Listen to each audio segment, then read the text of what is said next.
मुफ्ती एजाज अरशद कासमी ने मजलिस इत्तेहादुल मुस्लिमीन के सदर जनाब असदुद्दीन ओवैसी पर यह इल्ज़ाम लगाया है कि उनके बयानात से बीजेपी को फ़ायदा पहुंचता है और ये कि वो बीजेपी के आदमी हैं। मुफ्ती एजाज अरशद कासमी ने बिहार चुनाव के पस मंज़र में ये बयान दिया है।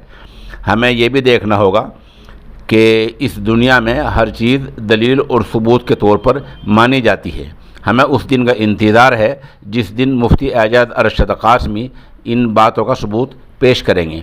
इसके साथ साथ हमें यह भी देखना होगा कि मुफ्ती एजाज अरशद कासमी पहले उम्मुल मदारिस दारूम में फतवा ऑनलाइन के इंचार्ज थे, ज़िम्मेदार थे।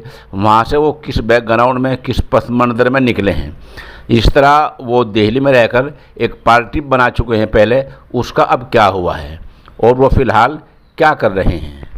के लिए नहीं, माफ कीजिएगा, कभी भी ये अगर ये किसी बड़ी पार्टी से ये अलायंस में चले जाएंगे तो पीछे बैठे जो आका है वो डंडा मार के कहेंगे कि तुम्हें जीतने के लिए नहीं भेजा। आज की डेट में अगर आप कौम मिल्लत के हमदर्द हैं तो आज की डेट में आप MIM की रुकनियत को मुस्तरद कर दीजिए। आज की डेट में मैं इसके लिए अगर आप कसम खाने के लिए कहे तो भी मैं खा सकता हूँ।